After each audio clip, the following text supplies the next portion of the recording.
Start, I'll give the rapporteur the floor. Mrs. Kalniete, you have the floor.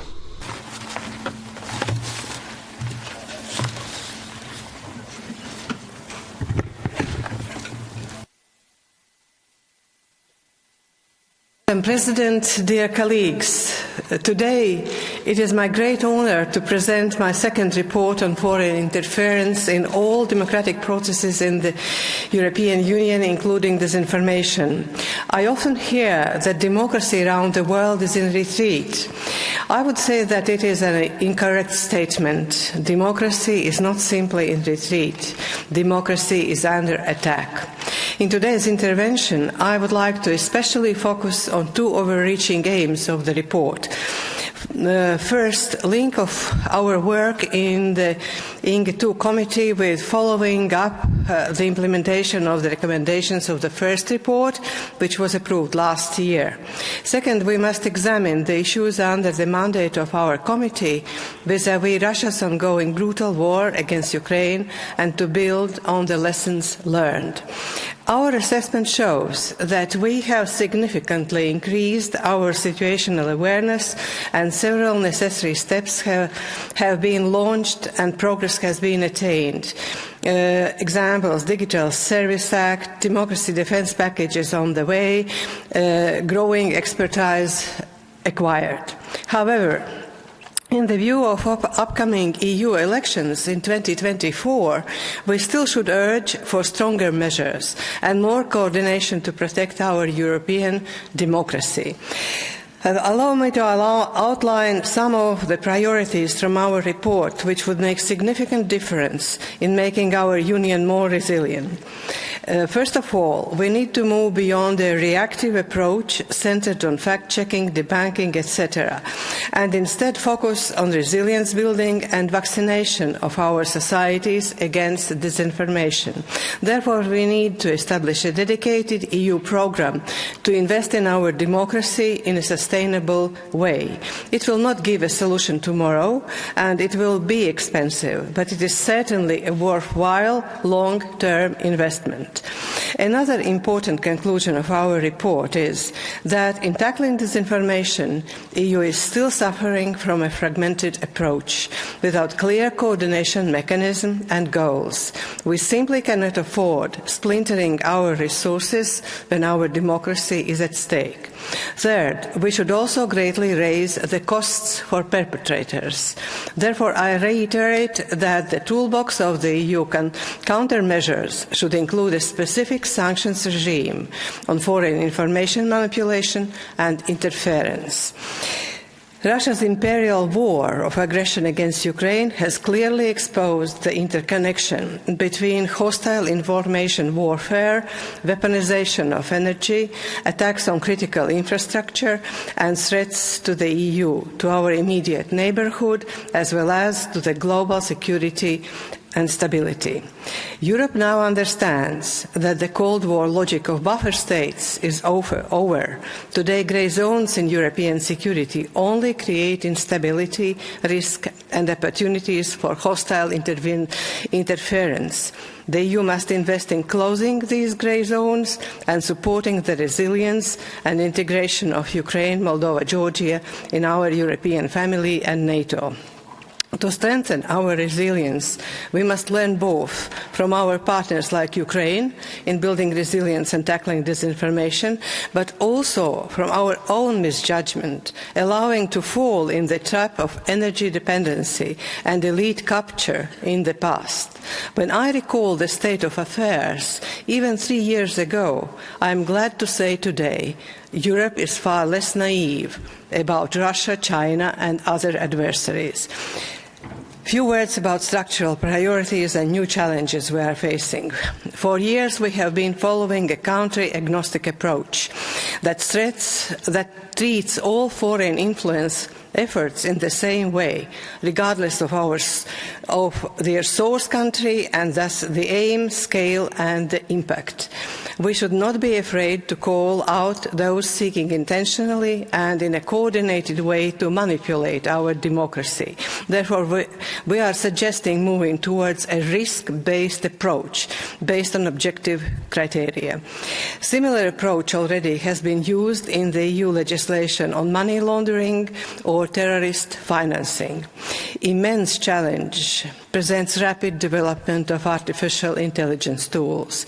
If so far we still are able to identify what is fake, artificial intelligence will make creating disinformation at scale much easier and cheaper and much more difficult to recognize. We are waiting Artificial Intelligence Act with great expectations. Another challenge is the speed of decision-making process. We must face the fact that today's legislation concerning consequences of digital revolution already addresses the problems of yesterday. This is not only the EU challenge, it is a global problem to be addressed together with like-minded partners. Moreover, I am convinced that this House in the next legislation will need a dedicated cross-sectoral committee dealing with foreign interference and information manipulation issues, including new technological challenges. In conclusion, I would like to thank my shadow rapporteurs for excellent cooperation through this entire process, also the Secretariat and our political advisors. Working on challenges of the INGE 1 and INGE 2 committees has certainly been one of the most important missions throughout my time as a member of European Parliament. I truly hope that all of you can support the report. Thank you for your attention.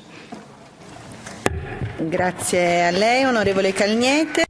Thank you to you, Mrs. Calniete. And now Mr. Glucksmann has the floor. Madame la Vice-Présidente. Vice President, colleagues, there are moments in history when it becomes a crime to stand by, turn a blind eye, and we're at one of these moments now. On behalf of the Committee on in foreign interference in all democratic processes, I would like to say that for 20 years now, leaders in Europe have been too complacent and naive. Looking at sovereignty and democracy in Europe, we've been the victims of coordinated, sophisticated attacks from outside. For 20 years, we've been opening our doors to our enemies. There's financing of anti-EU political parties, there's cyberattacks, disinformation campaigns, corruption in elites, hybrid wars against democracy. Our leaders have just refused to see this for too long. It takes many different forms. It's on our phones, on the social networks, trolls, bots. And Prigozhin in St. Petersburg, there are information manipulation campaigns combating democracy on a massive scale. There are private individuals. There's Chinyoge, the Israeli company. There's dictatorships attacking our democracy, China and Russia. This is affecting the choices that the electorate face. It's exploiting the vulnerabilities of our open societies and encouraging hate speech in our societies. Anything which polarizes our debate brings in an atmosphere of confusion and civil war on our networks, and anything which undermines confidence in our institutions is playing into their hands. Information chaos, which we're now getting used to, is a gift to tyrants and is fatal to democrats. Corruption of elites always precedes the fall of civilization. We have the poison of corruption in our midst, in fact at the highest level. How have we been able to accept this for so long? How could we have so many heads of state and government, ministers, top officials working in the interests of Russia or China? How is it possible for German democracy with Gerhard Schröder working for Gazprom, only a few weeks after strategic choices were being made by the German leader, and then when he's the German leader taking strategic decisions, a few weeks later he walks out and works for this company. France, Austria, Belgium, many other member states claim to have a democratic system, but have also accepted having ministers also working for Gazprom or for other companies that are part of the Putin system. How can they accept this? How can we accept that so many ministers should have been working for China? We can't just have this free-for-all where autocrats come in shopping for influence and picking people out to buy them. This is a betrayal of our values. We have to combat demagogues and the far right who are too close to these enemies. We have to combat the financing, which is leading to servitude. There are political parties in Europe that need to respond strategically to these challenges from abroad. We're seeing now, for instance, that Marine Le Pen in the French Parliament has talked about having a strategic vision in relation to a regime, but there are millions of euros that her political party has received from that same regime. In 2024, in the context of war in Europe, we will hold elections. We need to defend our integrity. We count on the Commission to start organising that concerted defence. Vice President, I put this question to you. How will you effectively combat information manipulation campaigns during the election campaign? How will you ensure that new initiatives such as the Package for Democracy will be up and running over the next few months? How can you ensure that they will allow our election campaign to be to show integrity? The digital sector, major platforms, how can we ensure that they play by our rules and at our service, not at the service of others? All the institutions affected by the elections will have to be examined and supported in this way. Governments of member states, too, will need to participate in order to ensure that the elections will be clean. We have seen during this term of the Parliament, the life of this Parliament, we were fighting COVID-19. We saw a war return to our continent. We saw Qatargate. And we have been going through unprecedented times. So we cannot be weak, and Europe must stop being impotent. That's the whole reason why we've been working together across the board in INGE, across the political groups. So we count on you, we count on the Commission and Member States, and we need to count on ourselves too to protect our own democracy. That is our noble mission in the Parliament. We need to protect this House. This House allows us to express our different views. Others see their freedoms trampled underfoot, and they're trying to do the same here. We are strong, and we can be powerful. We just need to decide that we are going to be powerful, and the time has come to do that. Thank you.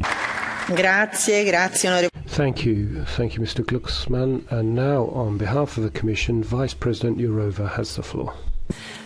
Madam President, honourable members, Madam Rapporteur, the topic of foreign interference is both timely and important.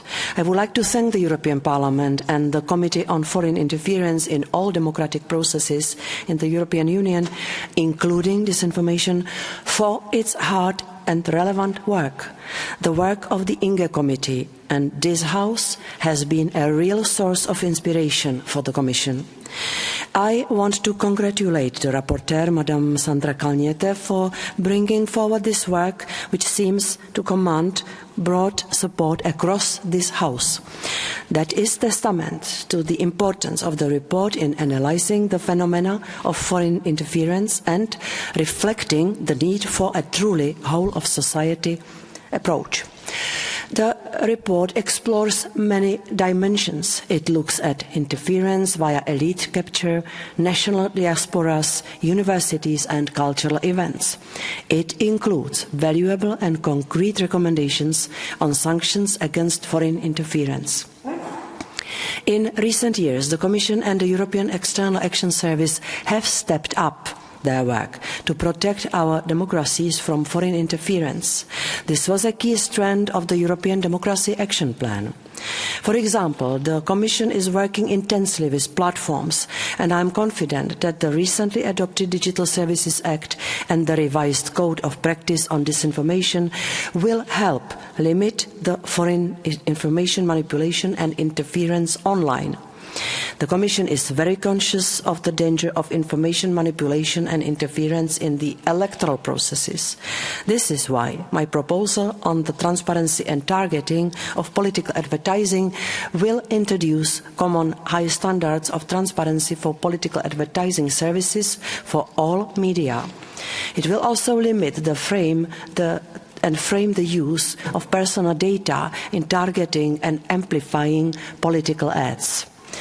The European External Action Service, in close cooperation with the Commission, has continued its work on foreign information manipulation and interference. The progress made on a common analytical framework and methodology in conjunction with the work on the Information Sharing and Analysis Centre will significantly increase our situational awareness and understanding of suspicious and malicious activities and cooperation in a whole of society approach. In conclusion, the European Democracy Action Plan allowed us to undertake unprecedented legal and other actions on strengthened resilience of elections, to promote independence of the media and address disinformation. But you are right, this is not enough. Our citizens are asking us to do more. We heard this also in the conference on the future of Europe. As announced by President von der Leyen, the Commission is working on the Defence of Democracy package with special focus on covert foreign interference through interest representation services. The package will include a communication, a directive on transparency of interest representation, a recommendation on elections in the EU, and a recommendation on promoting the engagement and effective participation of citizens and civil society organisations in public policy-making processes. Because while we must protect ourselves from outside interference, we must also build democratic resilience from within by supporting member states in engaging with citizens and civil society and their policy-making processes. The idea is for the EU to be equipped with a new generation of transparency tools to shed light on foreign influence while staying committed to freedom of expression and association. In particular, the proposed directive on transparency of interest representation on behalf of third countries would aim to ensure that companies, organisations or persons carrying out activities for third country governments that seek to influence public decision making in the EU do so in a transparent manner. This law will help us to understand better the financial flows to the EU from third countries that may want to undermine or destabilise our political processes. And it will help citizens to understand who is behind what they read or listen to, and also what is behind the policy-making environment. It would not ban or criminalise any such activities. The EU remains open and democratic, but we cannot be naive, and actors that receive this type of funding, irrespective of what they are, should be transparent about it. Let me also reassure you that the proposal will be very different from national foreign agents' laws proposed elsewhere, such as the withdrawn NGO law in Georgia or the Russian foreign agent legislation. The approach is very different in terms of aim, scope, supervision and sanctions. Together with the President, we decided to take more time to consult broadly and gather more information in order to address also the concerns we heard in this House. We will reinforce the analysis underlying the proposal and upgrade it into a full impact assessment. This is important legislation, and I want to make sure it will be balanced, meaningful and effective. Now turning back to the next elections to your Parliament, We would like to explain how we will continue our close cooperation with Member States. In its communication activities ahead of the European elections, the Commission will inform citizens about the EU and its policy actions so that they can make informed decisions and engage in the European democratic debate. We will also support Member States' cooperation on election-related matters in the framework of the European Cooperation Network on Elections and the European External Action Service managed rapid alert system on disinformation. Honourable members, since the start of last year, the Commission has been working with Member States on a joint mechanism on election resilience to support the exchange of expertise in areas such as disinformation and cybersecurity. In October, we will organise a high-level event on elections with Member States. Our objective is to exchange best practices on how to promote the exercise of electoral rights in 2024 elections to the European Parliament. Thank you for your attention, and I'm sorry for being so long, but I had too much to say. Thank you very much. Grazie, grazie Vice Presidente. Thank you, Vice President. And now we begin our debate, and Mr. Bilčík has the floor. Ďakujem pekne, pani. Thank you, Vice President. Colleagues, since Russia willfully attacked our neighbour, I believe that no sane person would dare to underestimate the threats by malevolent countries. I'm only sorry that the situation had to come this far for us to finally wake up. Talking about threats from third countries, this is not only about the military dangers, but also about long-term, silent but targeted actions that aim to undermine our society, our people and our institutions. We have to react in a fast and deliberate way. We mustn't underestimate threats, and we need to use the strength of our European community. And I'm glad that today we are approving the report of my colleague Sandra Kalniete, and I believe that the European Commission will soon propose further steps to defend our democracy. We really need those. We need for the platforms that provide information and news to our citizens respect our European rules. We must prevent some situations that we witness in some countries, that the citizens can't tell what's true and what isn't because of too many conspiracy theories. If we underestimate this, ladies and gentlemen, we might end up very unhappy, because such environment full of lies can also impact elections results and thus also European decisions. We need to ensure fair and free elections in the next months in several countries, including Slovakia. And next year, the European citizens will be voting in the whole EU. They have to vote while being well informed and not confused by lies and disinformation. But the elections, ladies and gentlemen, are not decided on the voting day alone. A democratic and free environment is also important to lead our political campaign. Member States and European institutions have to inspire each other to make our democracy open but also resilient towards those that want to destroy it. My questions for the Commission today are brief. When will the planned proposals be integrated in everyday life? And how can we help the European democracy at this point already? Thank you. Grazie. Thank you. Mr. Schieder has the floor. Dankeschön, Frau Präsidentin. Thank you, Madam President, Madam Vice President, ladies and gentlemen. Offene Gesellschaftsmodell. Our democracy is vulnerable and we're under threat. Disinformation campaigns, hybrid threats and so on and so forth. These threats are increasing and will last until the European election campaign in June 2024 becoming ever more intensive, and we must protect ourselves against that. The report that has been presented will shake us awake, clarifying that we must finally do something, but the resilience of our open living democracies will be strengthened with a plethora of measures. In the report there is a long list of diverse approaches. prevention of foreign party donations, rules on European election campaigns and party financing that we so much need, elite capture from Russia, China and the Arabian Gulf will be stopped. Also, there'll be work on internet platforms. More arguments and less fake news is the basic principle here.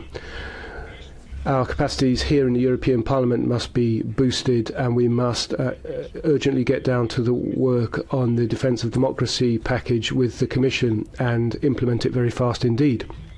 Ladies and gentlemen, the time for naivety has passed, and that means that here in this House, in the European Parliament, we need to draw the necessary conclusions from Qatar and Morocco Gate. We need more transparency, stricter rules and less lobbying in the half shadows and hidden corners of this House should be permitted. Let me conclude by addressing Sandra Calniete and the shadows from the different groups and the chair, Raphael Glucksmann, thanking them for the excellent cooperation in the service of our open living democracy. Grazie. Thank you. Mr. Groothuis has the floor. Grazie, Presidente. Dear Commissioner, Vice Commissioner, dear colleagues, in the same week that this House rings the alarm bells on malign foreign interference, disinformation, growing hatred and the declining trust in our democracies, often enabled by social media. In that same week, the CEO of Twitter decides to abandon EU's code of practice directed to counter disinformation, malign interference. And earlier, the CEO of Twitter had already fired the majority of his staff dealing with such problems.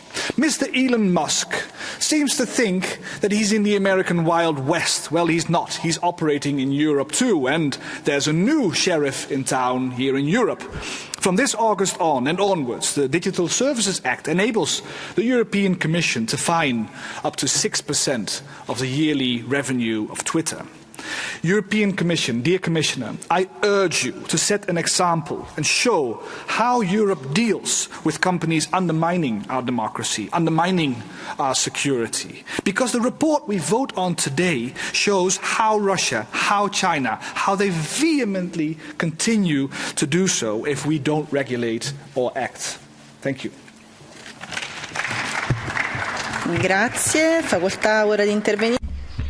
Thank you. Ms. von Gremmen-Tauberel has the floor. President, Commissioner, colleagues. First, I would like to thank our rapporteur, Sandra Calniete, for her overall very good cooperation. Over a year ago, I stood right here praising the report that should have become the EU blueprints for combating disinformation. The fact that we needed a second report to reiterate says everything. Playing catch-up during a huge digital transformation risks rendering the EU irrelevant. We have countless examples of how modern wars were fought not only with guns, but also with disinformation. If you're threatened by tanks, everyone knows what this means and why we need to protect our citizens. Hybrid threats are much more sophisticated. Democracy should never be taken for granted. It must be defended. Malign actors compromise our democracy by interfering in our elections, co-opting our officials. Our chair has mentioned that. Acquiring our critical infrastructure, spreading disinformation. Russia and China choose these methods only because they have high payoffs and low punishment. This equation finally needs to change. To prevail over foreign interference, we need three core qualities: unity, commitment to democratic principles, and resilience. First, unity is our strength. Malign foreign actors have an interest to divide us, because together we are too strong. In this line, our group regrets very much that some colleagues attempted to use this report for their own political agenda, which might lead to cracks in our unity. Second, we must be aware of dangers of gazing into the abyss. Our democratic principles should be the guiding light. We should not compromise on freedoms of expression, media, assembly or scientific research in this process. Let's win this fight without betraying our democratic DNA. Lastly, resilience is our guarantee for prevailing. It is based on critical thinking, highly educated citizens, and on our resourcefulness. United, resilient, and equipped with democratic principles, we will triumph over those who wish harm to our democracy and to our societies. Thanks a lot. Grazie. Facoltà ora di intervenire. Thank you. Ms. Zidlo has the floor. Thank you, President, Commissioner. Ladies and gentlemen, to begin, I'd like to join in the thanks for Madam Kalniete for this report and for constructive cooperation. Foreign interference in democratic processes is a fact, especially after the brutal war in Ukraine and after the Qatargate scandal. We have proof that we cannot be indifferent. And it's good that this report has been prepared, and it's a good basis to strengthen our democracy. I regret that there are some statements that attack some member states. For example, misinformation on the rights of the LGBTQ persons. These statements are out of place here, but on the other hand, it's good that we are talking about counteracting the interference of some countries, China, Russia, etc., and also Russia's influences in some member states, and work of some politicians, for example, German politicians for Russia. We should conclude our lessons, and the European Commission should also take into account that one needs to think out of box. And it's not always good to attack some member states. Yesterday, we debated on the subject of creating a committee similar to the Inge Committee in Poland. It is completely incomprehensible, and that attack was also difficult to understand. I hope that the Commission will understand that we want to prevent Russia from influencing our political life. We want to see how Putin influenced political life in Poland. Inizio del dibattito, però ricordo i tempi. Could I remind you of the time limits, please? Ms. Bonfrisco next. Grazie, signora Presidente. Thank you, President. Colleagues, I'd like to thank the rapporteur, Sandra Kalniete. This spirit of unity, I think, makes it clear that it's in everyone's interest for us to defend the voices of freedom in Europe from any form of foreign interference, and that includes disinformation. Combating anti-Semitism is at the roots of a lot of these extremely harmful narratives which we see around Europe. Authoritarianism can be isolated in this way by combating these narratives. In this way, member states can help to build upon the Judeo-Christian roots, to be more robust as a society, having strong constitutional, liberal, democratic, Western values. This is what leads us to the duty in Europe to be more engaged with the rest of the world. President, we should start with a broader concept of the Mediterranean. Soldiers in Kosovo, including 14 Italians, with foreign interference in that region too. This has led us to say we need a space for peace and dialogue which combats all of the threats to our borders and those coming to our territory too, in the search for truth rather than political manipulation. Thank you very much. Ms. Daly. Grazie, Presidente. Trump and Brexit should have been a wake-up call for neoliberals. But rather than accept their own responsibility and make amends, they chose to pretend that they hadn't really lost. They found a foreign scapegoat, ramped up the blame game, and so the myth of Russian interference was born. Does Russia meddle? Of course it does. But the Kremlin didn't swing elections in 2016. That is a paranoid conspiracy theory and always has been. Every investigation, the Mueller report, the UK ICO report, the Durham report showed the opposite. If Russia meddled, it had no effect. Inconsequential, it is not an existential threat to our democracy. But the big lie is too useful to let go. Russian interference is now the go-to slur for anything or anyone who disagrees. The anti-war movement, Kremlin stooges. Catalan independence, Putin puppets. Journalists, climate actions, trade unions, Russian agents. Every slander more cynical than the last. This is a sign of a deeply unhealthy political culture. We warned at the beginning that this would end in tears. Now we've NGOs in uproar over the Foreign Agents Law, the Polish government accusing the opposition of Russian collusion. I stand by our minority report. This report is a travesty to an open society. Some of its provisions likely breach EU fundamental rights law. If introduced, it will be abused. We need to put a stop to this madness now.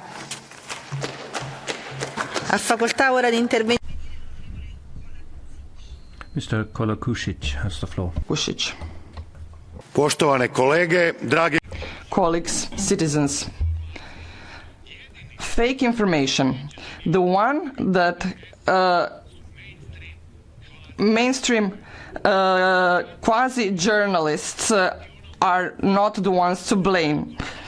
No artificial intelligence is able to lie as are quasi-journalists.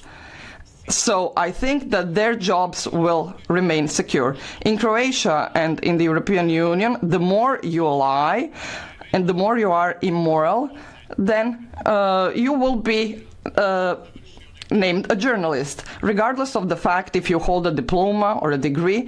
In just one day you can become a scientific journalist. The biggest enemy of the new wave's democracy are facts. However, day by day an increasing number of citizens are aware of fake information that they read in the mainstream media. How should we fight that? They should just be turned off or ignored. Thank you very much. Thank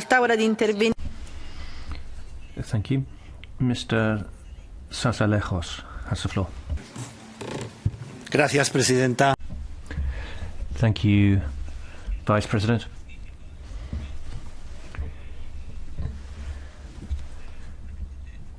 Ms. Calniete's report is excellent and it speaks for itself.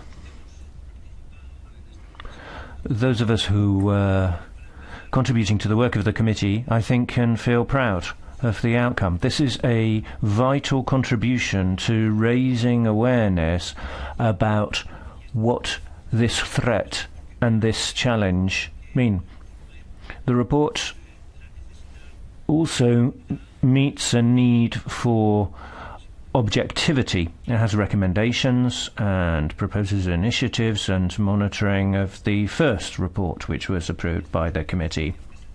We're facing a challenge now which is lurking in the darkness, so we need to bring light to bear upon it, cast light into the corners of that darkness to find out who is behind it.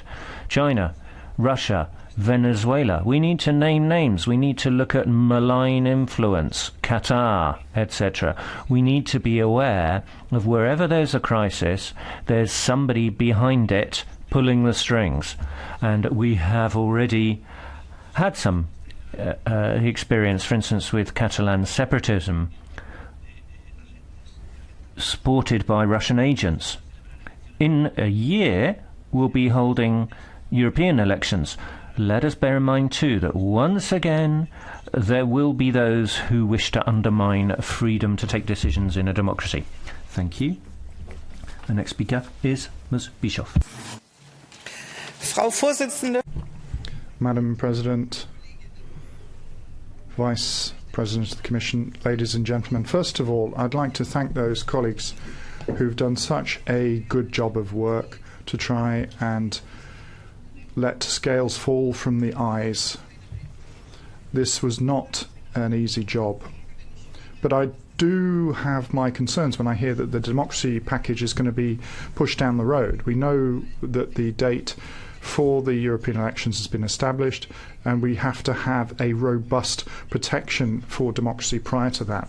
I'd nevertheless like to underscore how important independent civil society is for a stable democracy. And hence I'm concerned that some people want to exploit this debate to attack this independent civil society and discredit them. We have to establish a framework so that civil society organisations can play their role, so that democracy and the rule of law will be protected. And that's why I'm very pleased that Ms. Jourova underscored once again that our approach is different to autocratic approaches in how we deal with disinformation and foreign influence. Thank you. Grazie. Facoltà ora di... Thank you. Ms. Loiseau has the floor.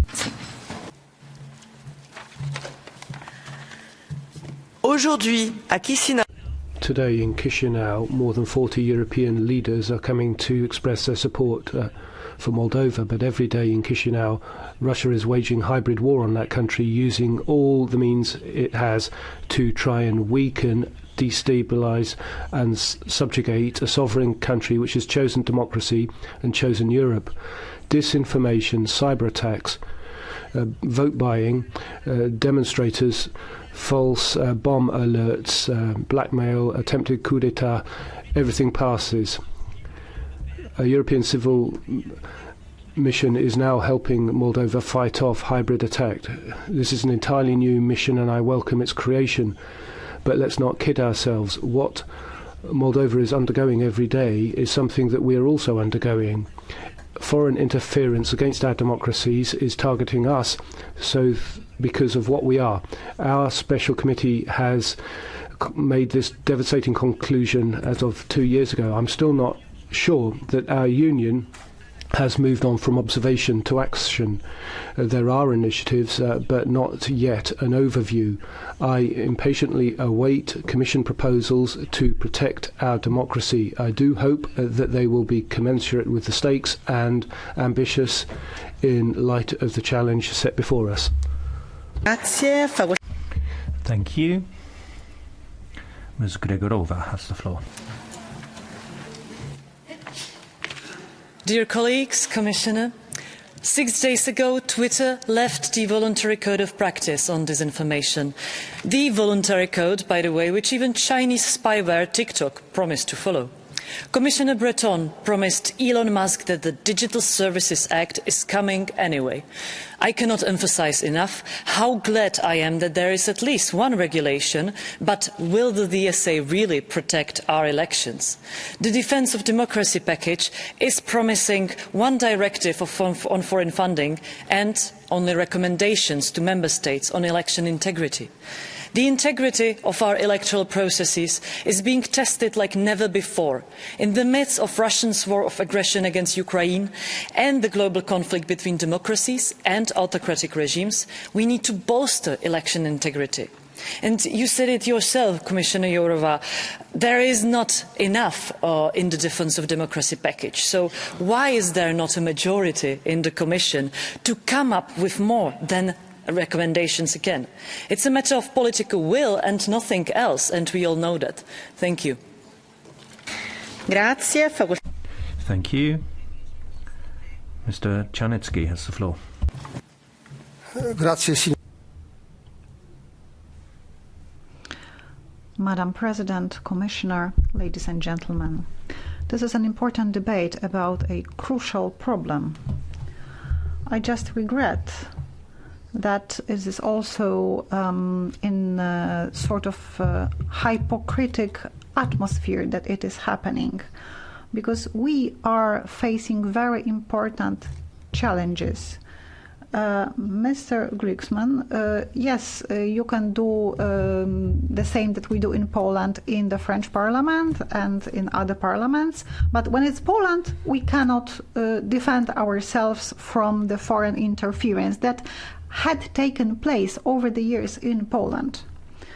My predecessor, Beata Szydło, has already explained that, but still we have supported your report because at the end of the day it contains a lot of important recommendations. Yes, it is not just about Russia that is trying to interfere.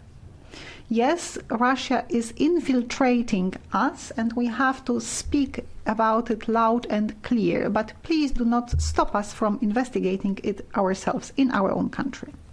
Thank you very much. Next speaker, Mr. Beck. The floor is yours. Thank you, Madam Chair, Madam Commissioner. Gehen Wahlen nicht so aus, wie es...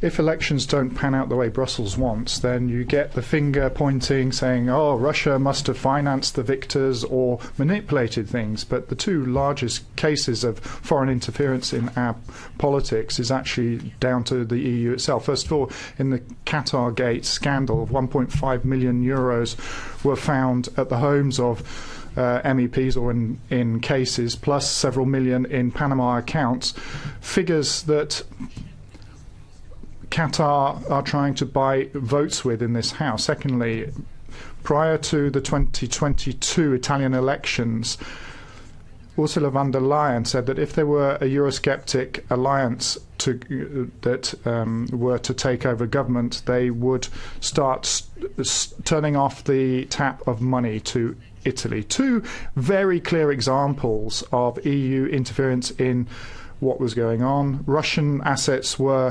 frozen on mere suspicion, but it wasn't the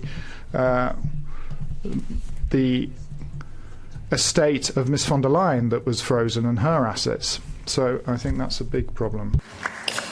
Next speaker, Mr. Sinčić. The floor is yours.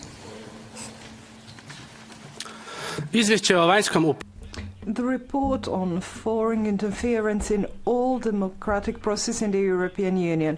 Of course, the author of this report do not mind all types of foreign interference, just some types of foreign interference. And the problem is that those are problematic who are not doing what Brussels dictates to them. Democracy is only if our guys win. Let's give an example of what's done around Europe. There was a recent meeting in Bulgaria about creation of governments. And it was also a question of how you choose personnel in democracies. It was said that all the people from our secret services are going to be changed. Well, I would like to know, is there any personal or national honor in European democracies? Because embassies should not choose their personnel in that way. It's the end of sovereignty.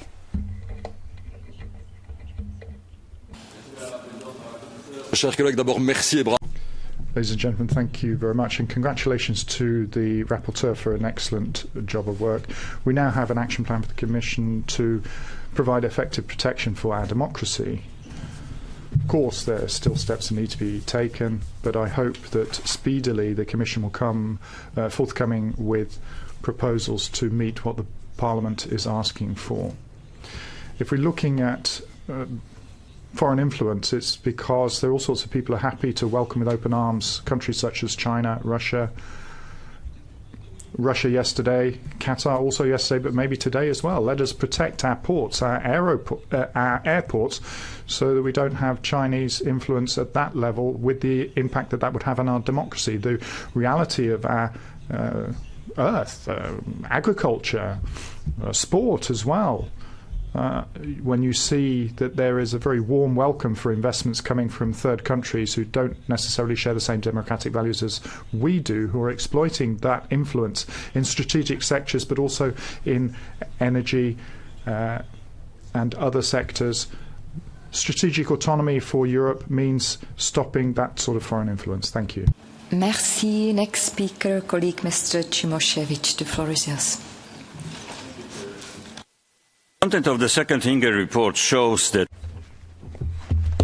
interference remains high and ever present. The methods and techniques of our adversaries are evolving.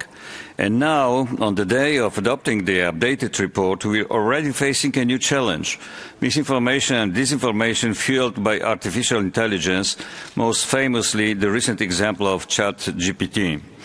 We cannot be naive. Technology will keep evolving, and we are already starting to witness AI-created fake photos and videos that are nearly indistinguishable from reality. As their creation and distribution becomes easier and cheaper, bad actors will become more sophisticated in their use, just like they had mastered the use of fake news before.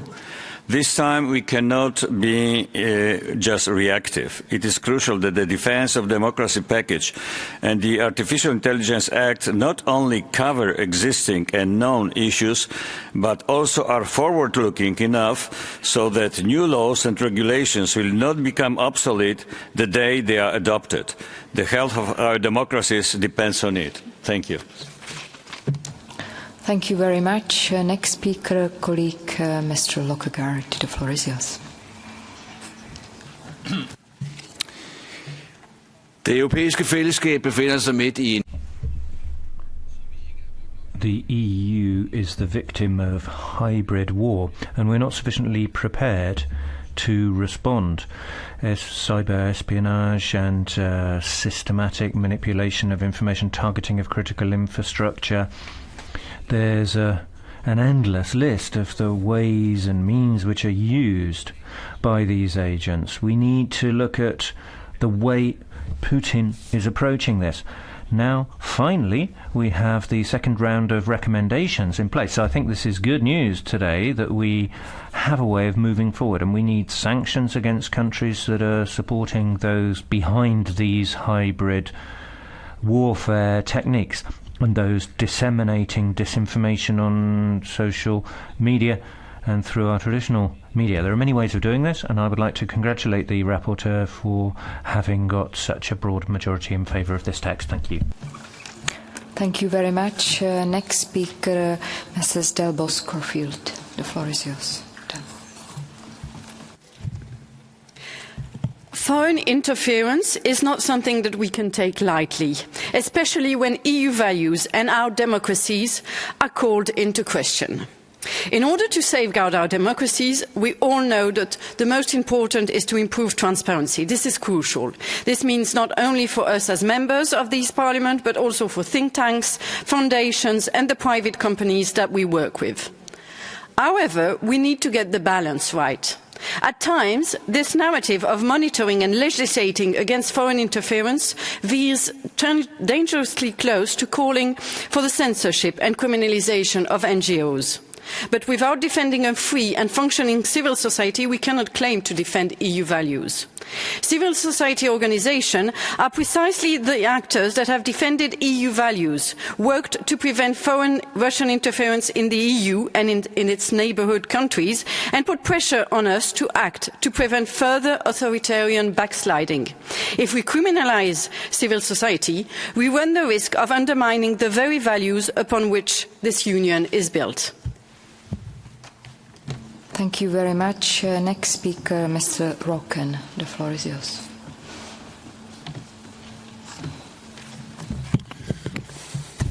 Voorzitter. President, Commissioner, ladies and gentlemen, good morning. The main Directorate for the Protection of state secrets. That's what it was called in the Soviet Union. In China, they had their own secrecy directorate, and we have our own disinfo lab in the EU. Now, how far is the EU going to go in its crusade against public opinion expressions? We've seen the attacks on Russia today, and now we're seeing external influence being looked at closely. Maybe I can give you some examples from Dutch ICT entrepreneur donated more than €1 million to the Greens, or an American philanthropist who donated €20,000 to Volt and donated money to the electoral campaign prior to the referendum on Ukraine in the Netherlands. Are people looking into these issues? No. It's purely an issue of trying to stop people expressing their opinions. It's never been a good idea, and it's not now. Thank you very much. Next speaker, Mr. Madison. The floor is yours. Yes, thanks a lot. Good morning. First of all, I think the foreign interference for the elections in the EU is not a very important topic, because we have just now 10 colleagues here in the room, so probably it's not the best question what to discuss. Secondly, I think it's really worrying how some countries in the world are trying to interfere to the elections in Europe or in the US, but at the same time, when we are criticizing some countries, we have to be really careful about what we are doing ourselves, about interference, because we are expecting that when we are criticizing some other countries, that we ourselves are absolutely perfect. We are following our democracy, our rule of law ideas, and we are not interfering in elections in some countries in the EU. Just for some small example. 2019, after elections in Estonia, parliamentary elections, we were forming the government with our Conservative Party, together with the Centre Party from the Renew group. And the Renew started investigation because they were forming government with the Conservatives. Can you please finish your intervention? After elections in Estonia, and rule of law, that they are investigating after elections in Estonia.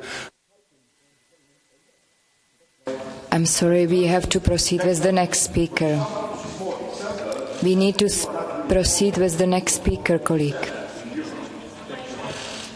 Next speaker, Mr. Radachowski. The floor is yours.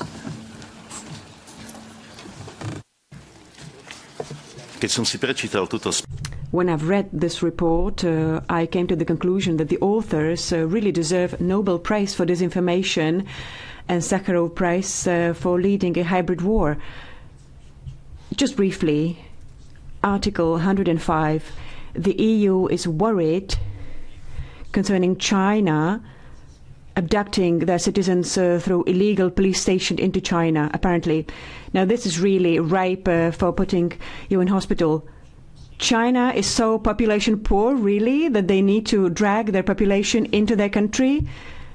Frankly, some of you have been probably affected by COVID far too madly. You also mentioned Slovakia. I don't know where you're getting your information. Apparently, homophobia, xenophobia in Slovakia is the reason why 2 young people were murdered in Slovakia. Those young men were killed by a person who we really don't know much about. I was in the army myself. There were thousands of men there. I was a judge for 30 years. I am old enough to know that Slovakia has no homophobia or xenophobia in our society. This is an insult to Slovaks, and I will not allow this. This is a pamphlet that should not be even read. The microphone was switched off.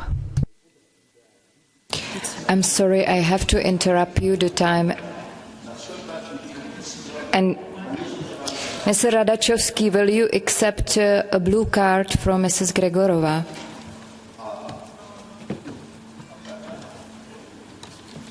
Mrs. Gregorova, please.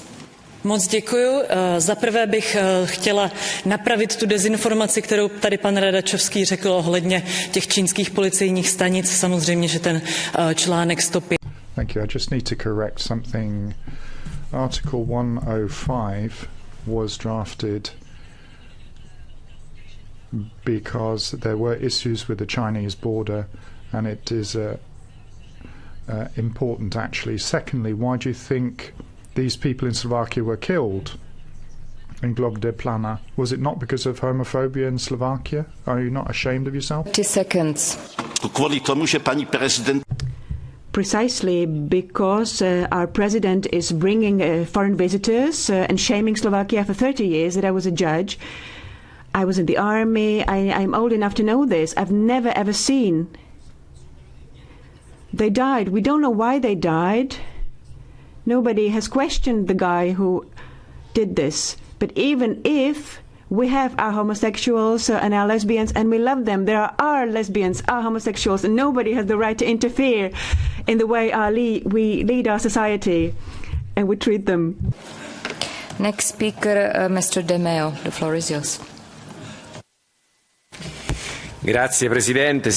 Thank you, President. Commissioner, the European elections will take place in 2024 against a backdrop of a Russian war of aggression against Ukraine and with the pressure of authoritarian regimes which for years have tried to attack democracy in general, including the European one, where freedom and the defence of human rights, our values and economic strength are things that scare them. The Ing report was just the first step in recognising foreign interference that is directed against our decision-making process by manipulating information and other tactics aimed at weakening our democratic governments. Today, more than ever before, with a view to the upcoming elections, we must reject the intrusion that is an attempt to weaken our democratic processes. Our commitment must go on with a coordinated EU strategy against all forms of interference, taking into account the complexity of the multi-dimensional nature of the threats and strengthening our IT security and the resilience of our community. Our citizens have called for a stronger, more credible Europe that we can have only by fighting these attempts to undermine our institutions. Thank you very much. Next speaker, colleague Mrs. Bresso. The floor is yours.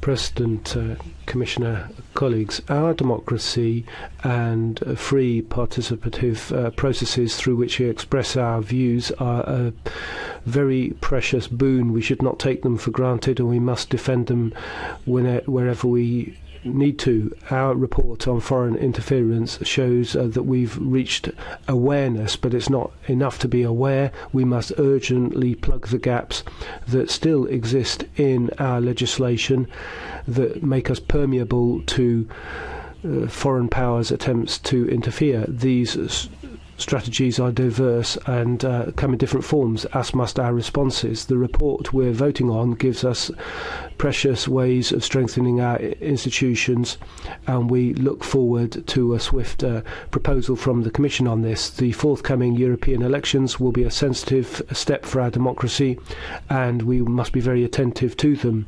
A path is being set out that we must continue down, structuring our work in a cohesive way in Parliament too. Thank you. Next speaker, colleague señora Pagasartundúa, por favor. Muchas gracias, Presidente. Thank you, President, Commissioner.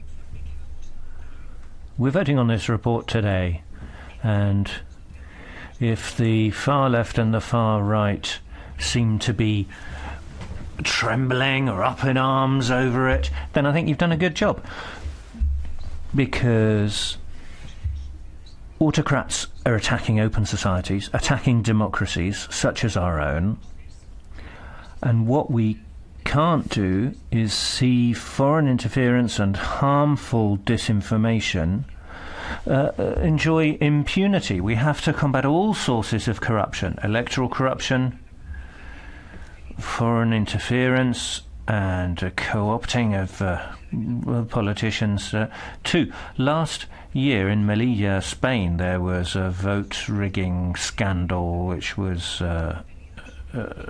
discovered. 9 people were arrested.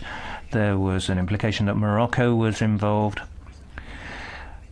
But I don't think anybody will be surprised to hear in this Parliament that Morocco was suspected of being involved, because we've been there before, the same as with Russia and anti-democratic movements in Europe, such as in Catalonia.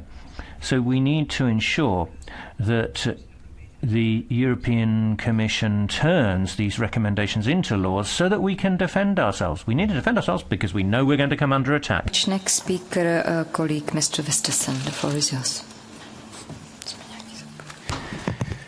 Et hvert forsøg på at gå imod demokratiet.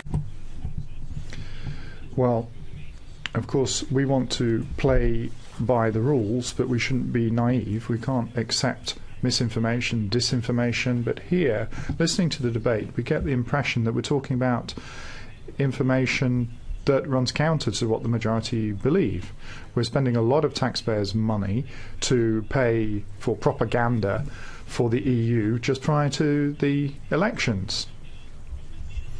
And just like the speaking time today, you're interrupted if you're against the EU. No, it's not a problem there, of course.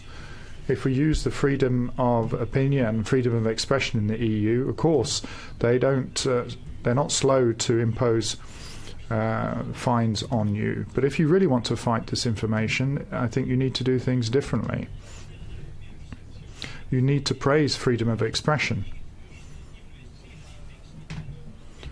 We're not against the communists in Denmark, for example. There's a communist party in Denmark, but what we do is we use the freedom of expression to fight the nonsense they come out with, so that you should be able to check those who are against you. Now we will close the list for the Catch the Eye, and we will now proceed with the next speaker, colleague Mrs. Ferreira. The floor is yours. Grazie, Presidente. Thank you, President. The threat of foreign interference is increasing in light of national and European elections and comes in multiple forms ongoing in all the EU. The manipulation of information on traditional media and social media, and attacks on critical infrastructure, corruption, hidden financing involving political players and officials are just some of the recurrent practices in which there is foreign interference in electoral processes. There's an increasing role for technology, as is shown by attacks on personal data and opaque algorithms for online platforms, and this is used increasingly to polarize and shape public opinion. Now, apart from the efforts to step up the integrity of our institutions, we need the measures in the Defence of Democracy package to strengthen ourselves from the inside. We need a culture of democratic engagement and participation by citizens. Thank you. Next speaker, colleague Mrs. Glavak. The floor is yours. Hvala lijepa predsjedavajuća, kolegice I kolege. Thank you. Colleagues, I would like to commend Mrs. Kalniete for her excellent report. Just a few words on some challenges. Challenges to the integrity of elections, disinformation, digital attacks. This is a continuous phenomenon. The integrity of elections is the key for the trust of citizens in political processes. And one way to achieve it and to make our society's resilient is to make a more transparent electoral process, good electoral registers, and verified and trustworthy way of counting votes, and also strict controls of political campaigns. We also should inform citizens, because well-informed citizens are less prone to interference. This industry needs very important actors. This interference is omnipresent and we should be vigilant. Thank you. Speaker, colleague, señor Sánchez Amor, por favor. Thank you. I'd like to thank Sandra and the negotiators who've included a specific point on elections in the second Dingue report. I think elections are very important to democracies, of course, but they're also important because they're particularly vulnerable. Some people only take an interest in politics when the elections are coming up. And with digitalisation and social media, there is now an environment in which elections can be highly vulnerable. We've also noticed that there is a world market for electoral manipulation. There are European investigative journalists who've seen that in Africa, particularly, elections have been affected by this. But we need to be careful about elections in Europe too, not only because there's a lot at stake, but the European elections take place in 27 countries with 27 electoral systems and 27 different electoral infrastructures all at once. So if you can get in and target the weakest link in the chain, you could have an effect on the whole of the European elections. So we need to have that in very much at the forefront of our minds in the last year of the life of this Parliament. I have 8 speakers on the HDI list. Please stick to 1 minute limit. So I will give the floor now to Mr. Kanev. The floor is yours. Thank you very much, President. Today we're discussing a very important issue. It is the foreign interference in EU member states. In my country, Bulgaria, you can easily see what the next step is of this foreign interference. And it is interfering in the forming of government, which is after elections. Today, what we can see is unprecedented attempt to block the setting up of a government between the two political parties that won the elections. This is an attempt that involves organized crime and compromised prosecutor's office that is supposed to fight organized crime. So on the one hand you have the security services, on the other hand you have the fifth column in the Bulgarian politics against which such services should be fighting. So all of this is happening under the auspices of the Bulgarian president and his government. Please, you have to support us, but it's also a warning that I would like to share with you. This is what the lack of rule of law means. Speaker, Señor López Aguilar, por favor. Señor López Aguilar. Gracias, señora Presidenta. Thank you, President. This committee has examined foreign interference in democratic processes during its mandate, and it's come up with highly significant conclusions. Conclusions 3 and 5 I think are particularly important, linking technological platforms to the need for a European regulatory framework and linking this to defending us against interference, because the tech giants aren't really interested in a pluralistic debate and freedom of opinion. They're rather more interested in radicalization and conflict between users. AI could constitute a complete upheaval to the way we use tech here, so that we see images and information which are completely false, and it's much harder to check veracity. So we should be at the forefront of defending our own idea of democracy, not only for our own sake, but for the sake of democracy in the world. And that's what I take from the conclusions to this document. Muchas gracias. Next speaker, Mrs. Mazurek. The floor is yours. Pani Przewodnicząca, Szanowni President, ladies and gentlemen, the European Union is still subject to misinformation and interference. Putin knew who would support Ukraine during the war. Therefore, he wanted to undermine Poland and our government. But you repeated those accusations, but It is German elites and European elites that worked for the benefit of, for example, the Nord Stream project. We also had a corruption scandal in the European Parliament. It shows that the European Union is fragile. So we should reflect deeply on the question of integrity and responsibility. This way we can regain trust of the Europeans. Thank you very much. Next speaker, Mr. Mariani. The floor is yours. À quoi va servir ce rapport?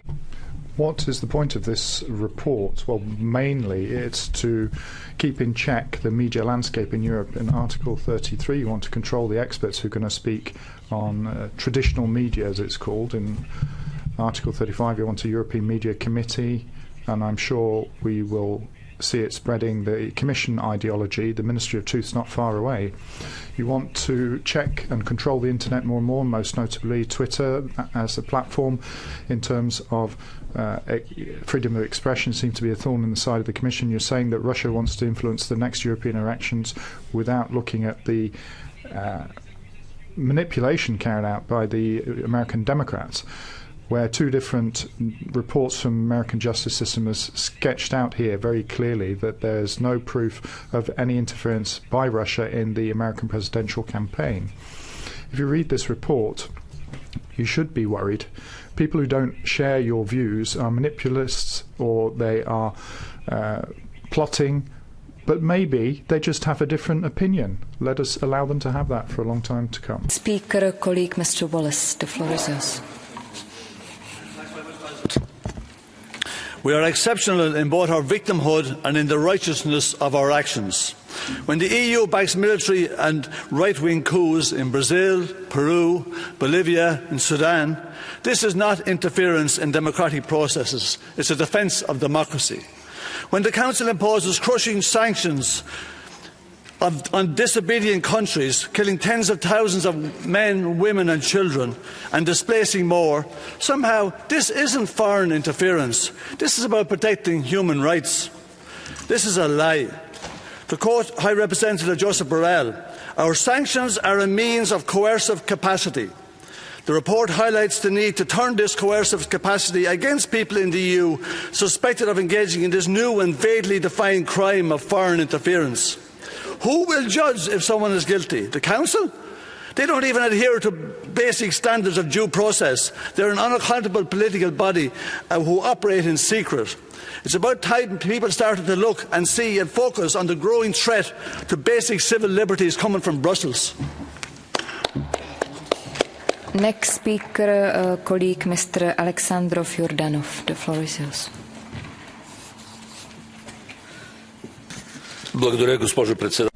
Thank you, Madam President. Russia's aggressive war against Ukraine was only made possible because Russian society for decades now has been using disinformation. At the core of this disinformation is the politicized interpretation of history. We see the same thing nowadays in some Western Balkan candidate countries. I can quote as an example Skopje's discriminatory policy vis-à-vis the Bulgarian diaspora there, as well as the anti-Bulgarian policy of North Macedonia, which is the result of decades of communist disinformation and propaganda. One of the main causes for the lack of political stability and the political crisis in Bulgaria over the past years has been the Russian infiltration of the Bulgarian elites. The Bulgarian president is currently not uniting the Bulgarian nation. He contributes to the destabilization of our country. The hybrid war Russia has been waging against Bulgaria and Europe is still ongoing, which is a threat. The floor is yours. Madam President, Commissioner, ladies and gentlemen, certainly this debate is very important. It's a year ahead of the elections. Above all, disinformation, misinformation leads citizens astray. But what do we do is the question. In this report on foreign interference, we've seen issues with Serbia, Kosovo, the Ukraine, all with misinformation centered on them. This can throw elections out, which are democratic acts in the member states.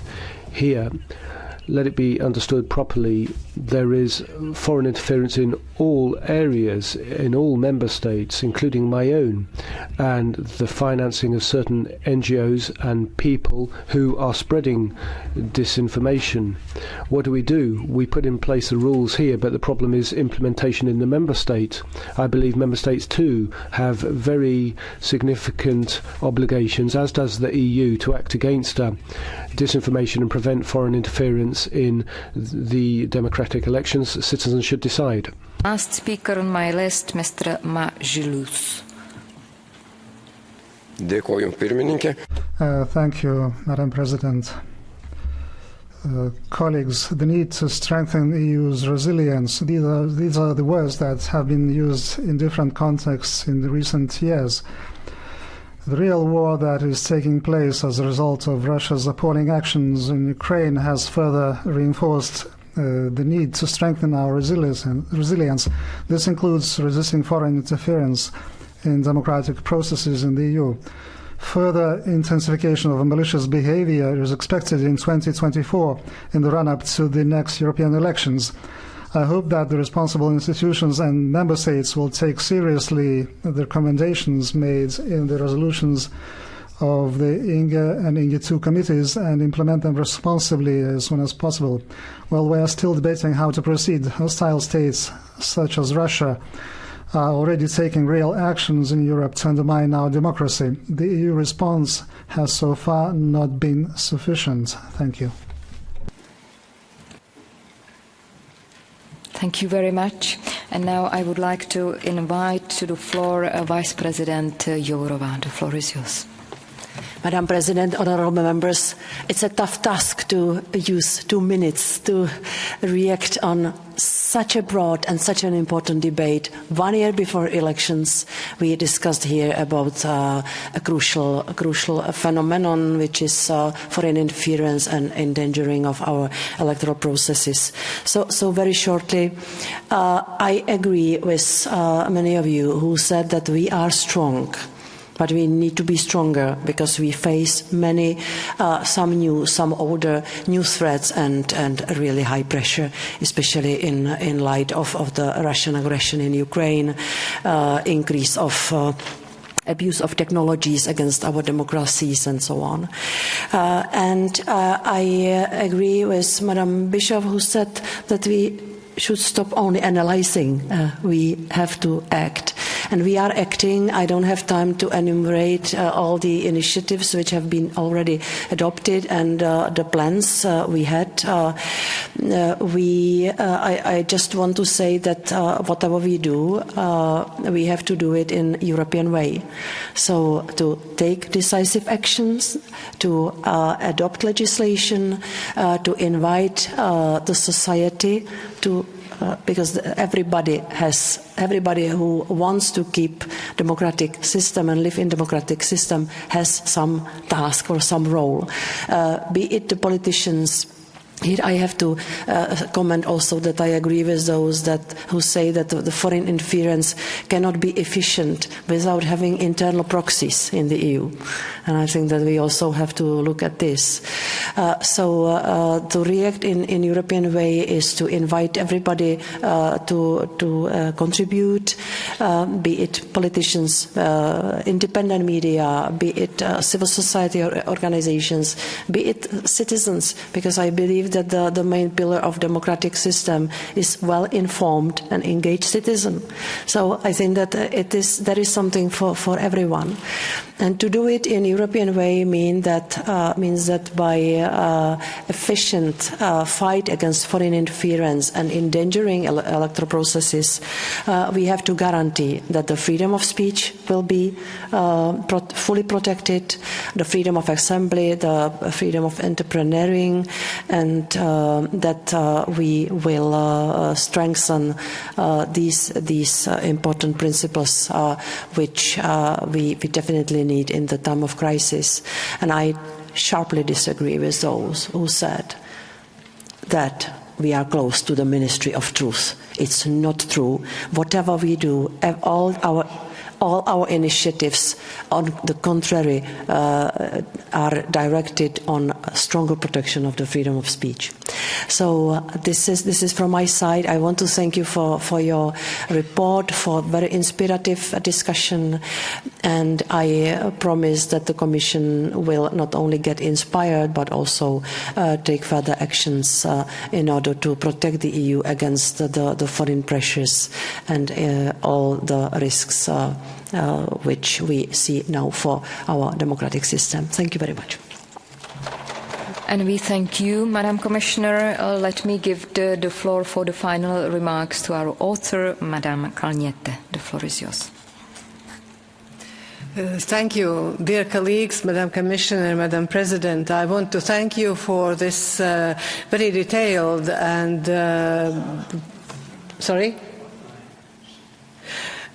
to thank you for this very detailed discussion we had here. But even during that discussion, it was so evident how the tentacles of disinformation are reaching the politicians from the far right and from the far left. And this is very regrettable. And that's why we are working, trying to find the ways to protect our democracy. What I would like to reiterate is that the EU must focus more on resilience building and vaccination of our societies against disinformation to protect our democracy. And it has been a long journey for us all, but I'm confident that our Parliament and our Union has come out stronger and more aware of the threats we face and the vulnerabilities we have. So I'm looking forward to the vote and hope that you all will be able to support the report, which is not only mine, but this is a collective endeavour. Thank you. Thank you very much. So the joint debate is closed and the vote will be held today. Now we move to the next point on our agenda, oral question, coordinated action to address antimicrobial resistance. And I would like first to give the floor to the author, colleague Mr. Belkin. The floor is yours. Vielen Dank, Frau Präsidentin, liebe Thank you, Madam President, ladies and gentlemen.